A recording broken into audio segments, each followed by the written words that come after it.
नाज़रीन, इस टाइम पर जो स्टैंड स्टिल है, अब इसका कोई हल भी तो निकालना है। सेनेटर साहब, आप हुकूमत को लीड कर रहे होंगे। एक जगह आप कह रहे हैं हम सियासी इंतकाम की तरफ नहीं जाएंगे, काम करेंगे, काम करके दिखाएंगे। बात तो वैसे 16 महीने वाली हुकूमत के अंदर भी यही कही गई थी। आपको बहुत ज्यादा डिफरेंट नहीं होगी गवर्नमेंट। पीपल्स पार्टी काबीना का ऐसा नहीं है, but they will still be with you, they will be on the treasury benches. क्या वे आउट है कि ये अपोजिशन में बैठे हुए SIC कह लें, PTI कह लें, इनको भी मना लें और मिल मिलाकर अब इलेक्टोरल रिफॉर्म्स की तरफ जाएं? देखिए, बात यह है कि इलेक्टोरल रिफॉर्म हो गई, इकोनॉमी के मामलात हो गए, हल हो सकते हैं। ऐसा मसला नहीं है कि हल नहीं हो सकता, लेकिन अगर पॉलिटिकल जो पावर्स हैं वो आपस में बैठ के मामला हल नहीं करेंगे तो फिर मामला कहीं और जाएगा, और ये हमारी हिस्ट्री है।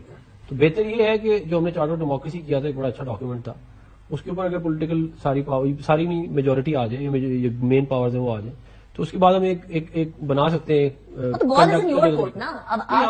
तो आपको अभी बता देता हूँ, मेरी गुजारिश सुन, मैं आपकी बात बता देता हूँ। हम 16 महीने की हुकूमत में आए, हमने इनको ऑफर की चार्टर ऑफ डेमोक्रेसी की, इन्होंने नहीं मानी बात। हम अपोजिशन में थे 2018 से 2022, हमने इनको ऑफर की चार्टर ऑफ डेमोक्रेसी की, इन्होंने बल्कि सुनी नहीं बात हमारी। अभी मैं दोबारा जैसे बैठ के कह रहा हूँ कि आप उसको देख लें, वरना अदरवाइज मामला फिर वही होंगे, जहां से घूम के वहीं खड़े होंगे जहां पे सारा मामला कहीं आगे नहीं जाएंगे। अफनान साहब, आई रिपीट, कैटलिस्ट आपको बनना होगा। नहीं, मैं तो आपसे कह रही हूं, आपको इनवाइट करना होगा। वो जो नारेबाजी लगती थी ना बहुत ज्यादा, ऐसी सियासत की जो कि तसादुम वाली सियासत थी, उसको कम करना होगा। नहीं, हम तो नहीं आपकी यहाँ भी एक हॉकिश किस्म का एलिमेंट है जो तसादुम को कम नहीं करना चाहता, जो कहता है कि हमारी पॉलिटिक्स ही इस तरह थ्राइव करेगी। नहीं, देखिए, हम जो है वो चाहते हैं कि मुल्क के अंदर अफवाह तफहीम से मामला चलाए जाए, पोलराइजेशन कम हो। क्या आप चाहते हैं? आपकी जमात चाहती है? ये हमारी जमात चाहती है, मैं अपनी जमात हूँ।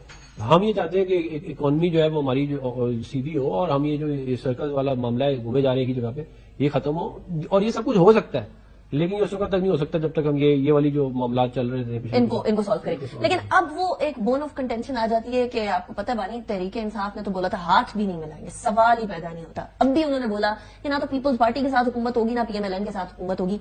तो कहीं तो फ्लेक्सिबिलिटी आप लोगों को भी दिखानी पड़ेगी for the betterment of the country. झगड़ा था पिछले 10 महीने में बहुत फ्लेक्सिबिलिटी दिखाई, वो फ्लेक्सिबिलिटी थी जो दिखाई, बहुत फ्लेक्सिबिलिटी दिखाई है, मतलब दिखानी भी पड़ी है, लेकिन बहुत फ्लेक्सिबिलिटी दिखाई है, लेकिन उसका रिवॉर्ड भी मिला। देखिए, मेरे ख्याल में अगर हम अब जो भी इलेक्शन रिजल्ट माने ना, आप ये करंट नंबर्स भी मान ले, आप सब तकरीबन सारी मीडिया, सारे ओपिनियन मेकर्स, सर्वेज सब कह रहे थे कि PTI को तो वोट ही नहीं पड़ेगा। रिगिंग के बाद KP में 115 में 93 सीटें मिली। रिगिंग के बाद हमारे खिलाफ इस इलेक्शन में तो कोई इल्जाम नहीं लगा सकता ना कि PTI को किसी की मदद मिली है। ठीक है, जो पंजाब में वोट पड़ा भी है, जो पड़ा है, जो ऑफिशियली नजर आ रहा है, बाकी छोड़ दें कि एक्चुअली कल हमारी प्रेस कॉन्फ्रेंस होगी कि जितने पंजाब में हमारे MPs मेरे ख्याल में 100 के करीब हैं जिनके फॉर्म 45 के मुताबिक रिजल्ट नहीं आया, वो अपनी एविडेंस दिखाएंगे। लेकिन उसके बाद एक सेकंड,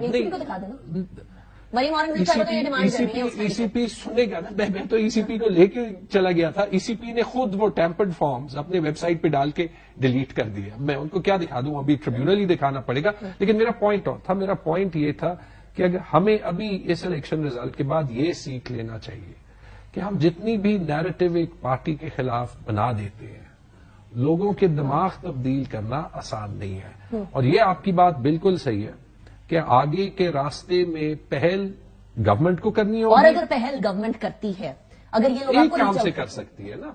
देखिए, हमें चार्टर बिहेवियर्स के थ्रू बनते हैं। हमारे मुल्क में मसला बिहेवियर्स का है। पहल ले लें, कह दें कि फॉर्म 45 ले आए, सबको एनालाइज कर दें। फॉर्म 45 से आगे अगर गवर्नमेंट बन गई है तो उसके बाद भी चलेंगे, उसके बाद भी देखें। अगर ये लोग आपको रीच आउट करते हैं, झगड़ा साहब आपकी जमात को रीच आउट करते हैं और कहते हैं कि देखिए हम आपके साथ इकोनॉमी पे बैठना चाहते हैं, ये चार्टर ऑफ फॉर्म्स 45 बना लें, मेरे ख्याल में हर एक चीज नहीं, गवर्नमेंट बना के चार्टर ऑफ फॉर्म्स 45 बना लें और उसके बाद मेरिट पे फैसला कर दें, truth and reconciliation of form 45। मुझे ना वो 2013 के इंतखाबात के बाद 2014 में जो धरना हुआ था ना, वो वैसी सूरत हाल लग रही है। आप कह रहे हैं कि नहीं उसके बाद चार्टर बनाए, पहले आपने कहा था 4 हल्के खोले, उसके बाद धरना हुआ था और फिर क्या हुआ था वो हमें याद है।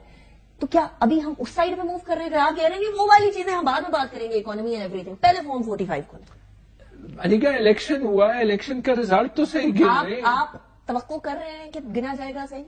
एक प्रिंसिपल है, आई एग्री विद यू, होना चाहिए, बट प्रैक्टिकली स्पीकिंग। मैं इसमें एक बात ऐड कर दूं। जी, देखिए, बात ये है कि जो मैं पहले बात की थी वो क्यों इंपॉर्टेंट है और क्यों रेलेवेंट है, वो इसलिए है क्योंकि ये अपॉइंटमेंट ऑफ इलेक्शन कमिश्नर, ये appointment of the care taker prime minister and the appointment of the ROs, یہ گیم سیٹ کرتے ہیں الیکشن کی.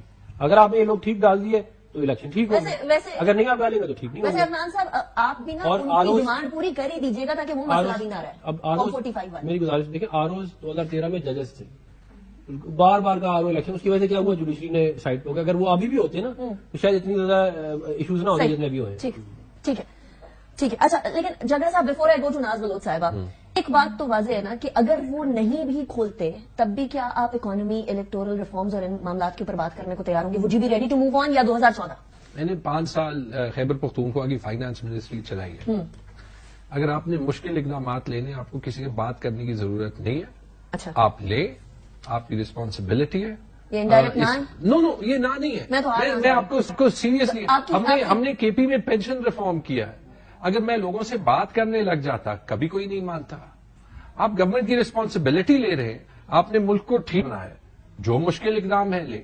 یہ جب ہم چارٹرز کے پیچھے جو ہے وہ چھپتے ہیں نا, اٹ از این ایکسکیوز مشکل فیصلے نہ لینے کا. ٹھیک ہے. اچھا ناز بلوچ صاحبہ, ابھی تک مجھے ایسا ہوتا ہوا نہیں دکھ رہا کہ پاکستان تحریک انصاف اور پی ایم ایل این اور آپ لوگ اینڈ ایوری بڈی اکٹھے بیٹھ کر وہ چارٹر والی بات کریں گے. وہ جھگڑا صاحب نے کہتی کوئی ضرورت نہیں ہوتی چارٹر کی, اقدامات اٹھائیں.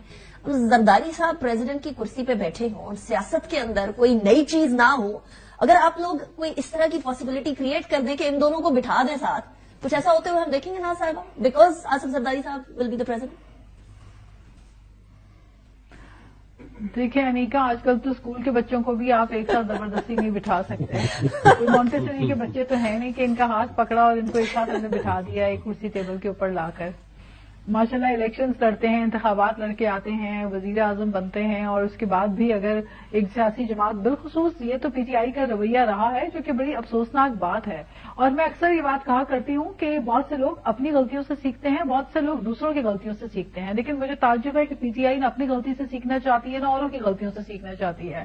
ہم نے تو یہ بات بار بار کہی کہ چارٹر آف ڈیموکریسی بالکل رویوں کی بات ہے. یہ بات بالکل صحیح کہہ رہے ہیں جھگڑا صاحب کہ یہ رویوں کی بات ہے, لیکن رویے کس نے بدلنے ہیں؟ رویے کب بدلیں گے؟ جب آپ پارلیمنٹ میں کھڑے ہوتے ہیں اور ایز اے پرائم منسٹر کھڑے ہو کر اگر آپ نے کرٹیسزم اور تنقید اپوزیشن پہ کرنی ہوتی ہے, سٹنگ ان پاور کوریڈورز, اگر آپ تنقید کر رہے ہیں اپوزیشن کے اوپر, آپ جیلوں میں بھر رہے ہیں, انتقام لے رہے ہیں, تو پھر آپ مجھے بتائیے پھر وہ رویہ کیا تھا؟ لیکن پیپلز پارٹی اس انتقام کی سیاست کے خلاف ہمیشہ آواز اٹھاتی ہے. آپ کو پتا ہے بلاول بھٹو صاحب نے اپنی پوری الیکشن کیمپین میں یہ بات کہی کہ ہم انتقام کی سیاست کے خلاف ایک ایسی پروڈکٹیو پالیٹکس لے کر آنا چاہتے ہیں, ایک ایسی پازیٹیو سیاست لانا چاہتے ہیں جس میں عوامی ایشوز کو ایڈریس کیا جائے. ویو ہیڈ انف. آپ لوگ عوامی ایشوز والی سائڈ پر نہیں ہوں گے نا ناز بلوچ صاحبہ, وہ تو پی ایم ایل این ہوگی, آپ لوگ تو سپورٹ کر رہے ہوں گے. نہیں دیکھیں پارلیمنٹ میں ہر ایک ممبر کی آواز ہوتی ہے, ہر ممبر اپنے علاقے کی ترجمانی کرتا ہے, نمائندگی کرتا ہے. ہر پولیٹیکل پارٹی کی ایک سوچ ہوتی ہے, وہ اس سوچ کو لے کے آگے بڑھتا ہے. یہ تو